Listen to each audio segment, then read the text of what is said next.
बड़ी बड़ी दाढ़ियां हैं, पगड़ियां हैं, तबलीग में भी वक्त लग रहा है, हज भी हो रहे हैं, उम्रे भी हो रहे हैं। बेटियों का लिबास देखो तो इंसान जमीन में गड़ जाता है शर्म से।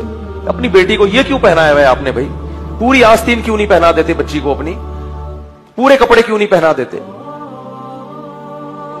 बच्ची को जो आदमी पूरे कपड़े नहीं पहना सकता वो जन्नत में जाने के ख्वाब, बोलो भाई, छोड़ दे। कुछ भी कर लो, 100 हज कर लो, 100 उम्रे कर लो, उल्टे लटक के 27वीं रात में रो रो के कारपेट को भिगो दो। जन्नत में ये दीन है, मजाक नहीं है। कानून को फॉलो करना पड़ेगा।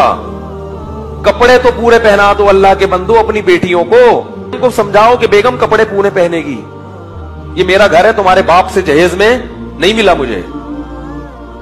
ठीक है, बेगम को मोहब्बत दें। मैं बार बार कहता हूं औरत से मोहब्बत करें, उसके खर्चे उठाएं, लेकिन उसको बाप, मैं इसलिए कह रहा हूं कि यहां अक्सर बीवियां रुकावट बनती हैं। कहती नहीं हमारी बच्ची मॉडर्न नजर आए, थोड़ी सी इस टांगे खुली भी हों और ये पहने हो, थोड़ी सी क्या लगेगी हम पढ़े लिखे लोग हैं। पूरे कपड़े पहनेगी तो लोग समझेंगे पता नहीं कोई नदी नाले से उठा के लाए थे इसको। गैरत दिखाओ, गैरत।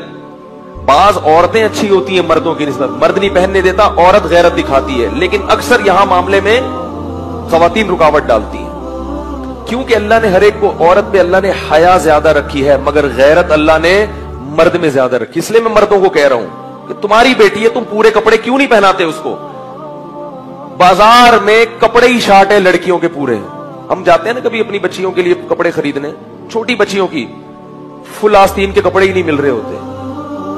मैं कहता हूं यार, कोई दुनिया में क्या नमाजी लोग खत्म हो गए हैं? फुल आस्तीन के कपड़े नहीं मिलते, इतनी मुसीबत हो जाती है।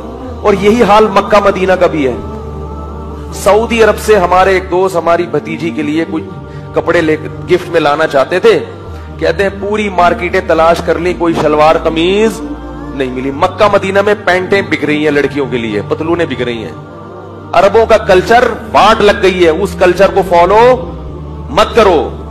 ये वो इस्लाम का कल्चर नहीं है जिस पे अरब लोग चल रहे हैं। उनकी जो औरतों के बेहुदा लिबास, हाँ उलमा सुलहा ऐसा नहीं करते, हम मानते हैं, लेकिन जो अरब की अवाम है अय्याशी की वजह से उनकी औरतों का लिबास बेहुदा बन चुका है। हमारी खवातीन भी उसी लिबास को फॉलो कर रही है। तो मेरे भाई, जन्नत में जाने के ख्वाब, बोलो भाई, नामहरम के सामने आपको अपने जिस्म को छुपाना पड़ेगा। और अपनी बेटियों को, हाँ बेटी बालिग हो गई, कंट्रोल से बाहर हो गई, किसी की बेटी बेपर्दा घूम रही हो, मैं उससे बदगुमान नहीं होता। हो सकता है कि बाप ने मेहनत की हो और बेटी ने उसको कबूल ना किया हो, बागी हो गई हो, बागी भी हो जाती है। लेकिन नाबालिग बच्ची बहरहाल आपके कंट्रोल में, जब तक 13 साल की है तो उस वक्त तक तो आपके कंट्रोल में है ना वो। फिर भी अगर मेरे भाई आपके कंट्रोल में नहीं है और आप कहते हो मैं बेगम के सामने आजिज हूं, तो ऐसा करो कि आप चूड़ियां पहन के बेगम बन जाओ और बेगम को क्या कर दो, शौहर का खिताब दे दो। क्योंकि आप कमा कमा के खिला भी रहे हो और इतनी भी नहीं घर में चला सकते कि अपनी बच्चों को आप दुपट्टा उड़वा दो।